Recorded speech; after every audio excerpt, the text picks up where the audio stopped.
Welcome back, everybody, to the XBA's March Madness version. We have the 2020 March Madness bracket here for you guys. The fake bracket, of course. These are all custom prospects that are in the tournament. Some teams, though, don't have custom prospects like the Michigan State Spartans. For the Missouri Tigers, though, we do have one custom guy that's going to be focused on, and his name is Charles Burns. You guys saw him making the pass out to his teammate Trevor Farrell for a 2, and then backing that up, Burns makes another 2. Let's flip over to the second quarter here with 6:03 left to go. Point guard Stanley, 13-16 game. He's going to miss on that 2-point shot. And here comes Michigan State with the big man going up against that small point guard on Stanley. He's going to get the foul, and Michigan State will hit the and one. Here's Graves for 3. Another really good shooter for this Michigan State Spartans team. But of course, as we talked about earlier, they don't have a custom prospect in the mix for this rotation. So it's just a bunch of non-custom guys, and it's a down year for Michigan State. It's a down year. Mizzou probably got the upper hand in this game. You can see the score right now, though. It's Michigan State 28, Mizzou 25. Field goal percentage is about the same here, guys, but it's mostly the blocks that are really helping out State right now in this slim margin. Here's Farrell in the corner, going up against 2 bigger guys. In the face of those big men, he still hits the 3. So 32-30. Here's Farrell again. Lucky number 7, just hitting 3s, just draining 3s on Michigan State. Here's Charles Burns finding Farrell again. And dude, this combination between Burns and Farrell might be pretty dangerous here going into the next round if they can get there. It's only a 5-point lead right now. Michigan State will come back. They're going to hit a 2 right here as number 45 right there decides to pull up instead of drive in. And then we have Hendricks with a blocked shot, and Missouri is going the other way. A 47-43 lead. Make that 49-43. And Michigan State is now down by 5 points. Look at Farrell's numbers there, guys. 25 points so far. Fourth quarter, just the start of it. And he's not done yet. He is not done. He might continue on with this run here. I mean, look at this pass and then the dunk. Farrell, guys, is a non-custom player. So where he goes in the XBA draft for year number 1, that's remaining to be seen. We'll have to see what he does in the Sweet 16 matchup. It looks like Missouri is going to hold on and win this game as Michigan State can't get the rebound in. And 55 points for State. Doesn't look like they're going to get the W here, guys, with it 68-55. Farrell here in the corner working up against his man. Going to find Charles Burns for 3, and he misses. And Sparks with the rebound gets the 2 back in. And that's going to be your final score here, guys, is Michigan State 58 and Missouri 65. I think I might have said that score wrong, but there it is. Final score, 65-58. Let's take a look at the Spartans' output here. 10 points, only one double-digit guy on the floor. 4 of 11 from the field for their top scorer in Hart. 2 of 6 for 3s. They didn't take a lot of 3s in this game. Trevor Farrell was the story. 34 points in 24 minutes. He outplayed his teammate Burns, the custom guy, with only 7 points. So we'll have to see if Burns can continue that nice run about being drafted into the Sweet 16. Let's see how he does there. But we've got the North Carolina Tar Heels in this game with EJ Sanders, number 0 right there in the middle of your screen. He is the custom prospect that you want to watch out for against Iowa State in their mustard yellow uniforms. They don't have any customs. So we'll see how this game plays out. I think my personal pick here would be North Carolina, just because they do have the custom player. And just because they're more of a basketball school, they're probably going to win this game. But you never know, right? We do have some Tar Heel fans in the crowd here with that Carolina blue. But here's Adrian, the point guard, going to hit this shot on the little fadeaway jumper. And he's going to nail it in for a 2-0 lead over Iowa State early on. Kelly here with the rebound back to EJ Sanders. He's going to find his teammate Adrian, and Adrian's going to try to grind himself right down low and make a basket, but he's going to hand it off. He's going to hand it off to EJ Sanders, who makes the tough shot. It's 18-9 right now. Make it 20. Well, I thought it was 21, but it's going to be 20. Iowa State will come back though. Daniels with his own rebound, going to get it back in, 25-19. A stolen pass, and Iowa State going to take this in for a nice looking dunk. 25-23 now. Here's Holland. Going to miss the 3-ball. And now Iowa State, a little bit of a charge, guys. They're coming back a little bit on the number 2 seeded North Carolina. Look at this shot. Banked it, missed. Nash, missed. Nash with his own rebound and back in. 29-27. Iowa State is winning this game nearing the end of the first half. Douglas here with a nice pass. He received it, got the N1. It's amazing. It's amazing. The output right now for Iowa State is amazing. UNC with the 3-ball. Going to pull within 4 here at the end of the first half. This is crazy right now. UNC is in trouble. They're in some trouble. Yes, it's a 4-point game. But when we look at the numbers here, 52%, 54%, they're both hitting basically everything. But they need some more point production from their custom player, EJ Sanders. They're going to need him to come on in this game. Maybe even their point guard, Adrian. Both those guys need to come through. They've been coming through for him all season long. Got to come through for him here. You can see Sanders does just that, hitting that 3-ball to make it 51-50. Nice pass down low to Sanders. He's going to get the dunk on. 53-50 now.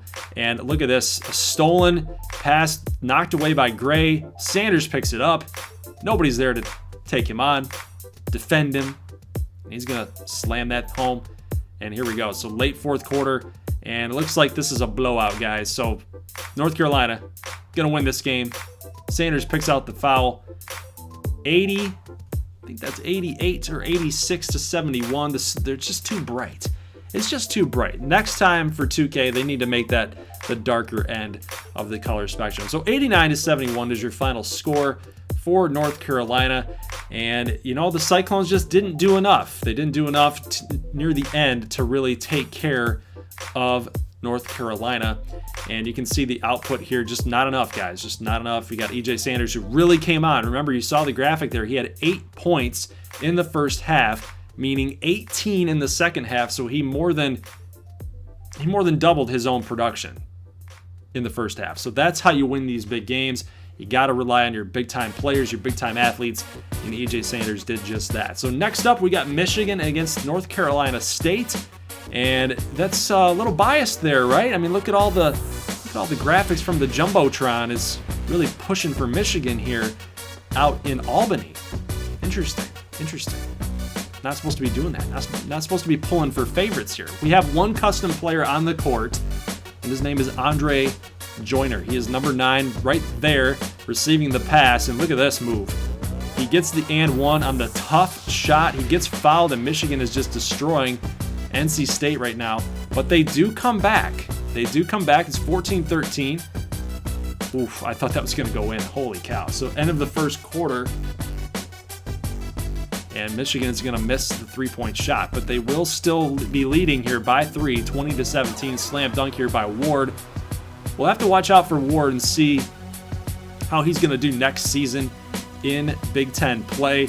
He's not going to be declaring for the draft, so Ward is going to be coming back for Michigan. We'll see if they make the tournament next year in year 2 of our XBA series here. But Frazier going to hit the 3, a little really weird, funky looking shot by Frazier. But look at this. North Carolina State hits the half-court shot, maybe even a little further out from half court as time expired, but the ref is not going to give it to him. He said it didn't release from his hands before that clock expired. So we're going to head into the half. 34-29, Michigan is up on NC State. We'll take a look at the halftime numbers here, but I just want to show you guys some of these little highlights here from Michigan, my favorite school. There's Andre JOYNER. That is the custom player. We've only seen him a couple times so far in this gameplay, and you can see Ward down there with 8 points leading the way, and JOYNER's numbers, well, in comparison, he's got 8 as well, 2 rebounds, 1 assist. I think that 2K just liked Ward's numbers and his output a little bit more than Mr. Andre JOYNER. So again, kind of like EJ Sanders, Michigan's going to need Andre Joyner to step it up a little bit because NC State is starting to come back just a little bit. 49-51, pretty much the end of the third quarter here. Ellis Jr. going to get the steal, and he is going to try to work it back inside, but nice defense. Higgins working up against his man, and he's going to do a little step back shot, no good. Fortunately for Michigan fans, they could not hit that. Nice little move here by Andre Joyner. He's got some fadeaways. He's got some step backs. Like this guy, he can score from all different angles. I love it. I love it. I love it. I love it. I like to see it. Now watch this. He knows how to draw fouls. Try to get inside here late in the game where everything is on the line. I like it. In a 4-point game, it's awesome. He will end up hitting both of his free throws there off the shooting foul. So Michigan, 64-61. Higgins, and a rise and fire. Hit that 2-ball in. 66-61. Kennedy, oh, what a block. Did you guys see that? Andre Joyner coming through with the clap right there. Nice job by Joyner. Nice job by Joyner here to get the rebound. Higgins picks up the foul, the intentional foul. He will hit both of his free throw shots. And this game, guys, is over. Michigan holds on. Got a little bit dicey there at moments, at spurts, at times. But Michigan will hold on and win this game by 8. So 71-63 is your final score. I would have liked to see Andre Joyner show us a little bit more. But when he did actually show us something, I thought it was very telling to the type of player that he is. He can do it all. He's got 2 blocks in the game. He was very efficient from the field, 7 of 8, 4 for 4 for free throws, and over double digits in point production. And then he can rebound too. He can rebound, which is really nice too. So he's kind of like that Jimmy Butler type of guy. So he can do a little bit of everything, sprinkle him in here and there. He's kind of a stat stuffer. So I really like Andre Joyner. I think he did some good things for his draft status. But again, now that you've advanced, the competition's going to get tougher. The lights are going to get brighter. We'll just have to see how he's going to do in the Sweet 16 against North Carolina. So who's going to play against Missouri? That's the next question. For the east side of the bracket here, we've got Illinois and Henry Portis against Juan Argueta, Malik Jones, and Wally Kane for Kentucky. If you want a comparable team to Virginia Tech, the other number 1 seed from the South, it's Kentucky. You got another big 3 here in the Eastern region. This team is crazy good. They've got a bunch of 90 overall players between Kane, Jones, and Argueta. You can see Argueta here. He's really small, really of a tiny dude, but he can definitely shoot the basketball. He can shoot the rock. And then Portis on the other side, matching it, hitting a 3 of his own. The big man, watch him here going up against Kane. Like, how did he even make that in? I don't know. He's insane. He's crazy. Here's Malik Jones, and oh, look at that speed. The speed and the acceleration right there to just zoom past his man. Look at this. One more time, then the dunk. Oh my goodness. Malik Jones, no wonder you are the number 1 prospect for the XBA coming into this draft. I think he's earned that right. He's definitely kind of LeBron-esque, dare I say it. Dare I say it. He's got some power. He's got some finesse. He's a pretty darn good player. Juan Argueta driving, gets that 2 in and the 1. And we got Reese coming in here trying to go up against Kane. We got Kane making a shot here. He's not really a face-up type of guy. He's more of that defensive guy, at least from what I've seen in this game, and you guys will too. I would have liked to see him do a little bit more on offense in this game, but not giving anything away. Illinois is now up on Kentucky 25-21, and that's not a matchup you like down there. Miles against Argueta. I mean, look how small Argueta is. Like, he can't play defense in the XBA. If anything, he's probably going to be that guy that you just use for offensive purposes. I mean, really, when you think about it, when he gets back up onto the floor against a bigger guy, it's suicide. It's suicide. It's not going to work for him. Back to the game here, 37-28, and Kentucky is now down by 9 points. You give Malik Jones a little bit of space, and he's going to make you pay for it. He hits that 3. Jones driving, Sanders back out. Here is Hunt in the corner, going to hit another 3 for Kentucky. Now down by 5, 39-34, and again, another conversion here for Illinois. 41-34. So again, just like North Carolina was in trouble at the half, a top seed is in trouble again here in Kentucky. So Malik Jones, I'd start getting a little bit worried here because Henry Portis and the Fighting Illini, they've got a lot of size to them, and they match up really well with Argata, some other players that are non-customs on Kentucky. Kentucky doesn't really have a whole lot of size to them outside of Kane. I mean, even Malik Jones is kind of in that middle tier of height, but he's really good. He's really good. He can do a lot of things for you, just like this right here, the steal, and then again, the flashy dunk to make a point, to make a statement. Kentucky's up 47-46. Argata back to Malik, and he's going to hit another 3-ball, and Jones is just like, he's on fire right now. Another miss by Illinois. Argata out to Jones with the takeover, and another 3. He was even looking away, and he's pointing to the 3. He's got the 3 sign there to the crowd. It's unreal. This guy is just ice water in his veins. Argata hits another shot. It's 61-57. The fadeaway, though, for Illinois pulls them back within a couple points here. 4-point lead for Kentucky, but Illinois is continuing to hang in there with the #1 seed. Argata, no match down low. What's he doing down low? Like, he can't get that shot over those big guys. In a 1-point game, I would have been kicking it out there. So draft analysts, prospect analysts are looking at that and saying, dude, you can't hero ball this. You don't match up well defensively, and offensively, you can't really get down low. So don't be doing that. 68-67. Portis comes through with a 3. Illinois has got a 4-point lead here. Kane for 3. The big man. I was just talking about his offensive prowess. Well, apparently he can hit some 3s. He's got that capability in him. Malik Jones, nice court vision here to find Argata, but he misses the shot. But lucky for them, got another big man down there to help him out and get that rebound in. Mike Paxson for 3. Awesome player here for Illinois. And then defensively, look at the job he did against Argata. If you ask me 9 times out of 10, who are you going to take in that matchup? I'm taking Argata offensively against Paxson, but he does have that lockdown takeover. Oh, what a block by Kane to send this away. It's a tie game, guys. 77-77. Malik misses. Livingston with the dunk and the offensive rebound for 2. Kentucky is now up. Malik Jones trying to go up against the double team. It's a really nice move to the basket, but he misses. So 2-point game here, 2-point lead for Kentucky. Paxson here working on Argata. He's going to find Portis. Now Portis against Kane. Look at the moves from the big man, Henry Portis. If there's anything I like about Portis, it's his moves as a big man. Argata misses.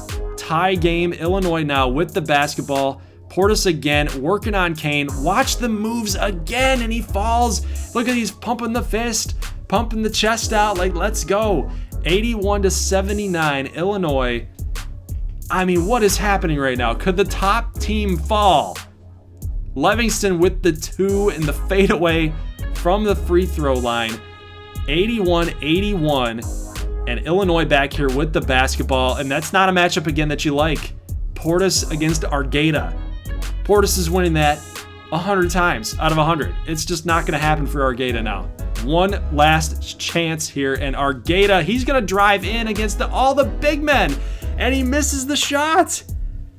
9 seconds to go, and Kentucky has to foul. Portis will go not to the line. They'll have to foul again to get Illinois into the bonus, so Paxson goes to the line. He hits the first. If he hits the second, it's a 4-point lead. Paxson hits it. So with 8 seconds left to go, Argata with the basketball. You got to get down there. Get it to Malik. Malik with the shot. Miss. Portis with the rebound. And guys, this game is over. Illinois upsets #1 seed in the tournament, Kentucky. Wow. Wow. March Madness has officially ensued in the Eastern region. Illinois will advance to play off against Missouri. And guys, I would like to think it's because of Juan Argata being exposed defensively, along with the fact that Henry Portis is just a man amongst boys out there right now, guys. He's just on fire in the tournament. I mean, you look at the offensive production between Jones and Argueta, that is their skill set. That is especially Argueta's skill set. Probably more perimeter centric. This is not a guy that's going to get down low and get dirty at all. His size does not indicate that whatsoever. So for him to be doing that and making those choices, I think Argueta cost him this game. I'm going to come out here and say it. So unfortunately for Juan and Kentucky and Malik Jones, they fall to the number 9 seed Illinois, and they will take on Missouri. So unfortunately for Malik, it sucks. I hate it. I wanted to see Malik Jones. I know that the draft class creator, Brian Street, who did a ton of work just putting this entire NCAA roster together with all these custom prospects, wanted to see Kentucky advance even further and even wanted a Kentucky Big 3 against Virginia Tech Big 3 in the finals, but it's just not going to happen. And I think that Juan Argueta is probably the GOAT of that whole entire situation. So guys, there is your Sweet 16 for the Eastern region. We got Illinois against Missouri, Michigan against North Carolina, and then we will see you guys in the next one tomorrow, as we're going to be showing you guys the Midwest region as well as the South region. We're going to combine all those regions into one video so we get the round 2 finished and done and over with, so we can move on to the Sweet 16 and really wrap this March Madness up. You guys have been really itching for some XBA playoff matchups, and I kind of wanted to keep the March Madness stuff with the XBA stuff separate, only because it doesn't really align with timelines, right? Like, we're watching March Madness stuff, and then you got XBA playoffs going on at the same time. So, you know, in a fantasy world, in a fantasy land, it doesn't really add up, doesn't make a lot of sense as far as timeline goes. But you know what? It's fine. It's okay. It's okay. You guys want XBA playoffs, you'll get XBA playoffs, and we're going to get that to you guys this week. Expect XBA playoffs mid-week. So see you guys in the next one, which will be March Madness for Midwest and South region. Guys, leave a like if you like this thing, and we'll see you in the next one. As always, peace.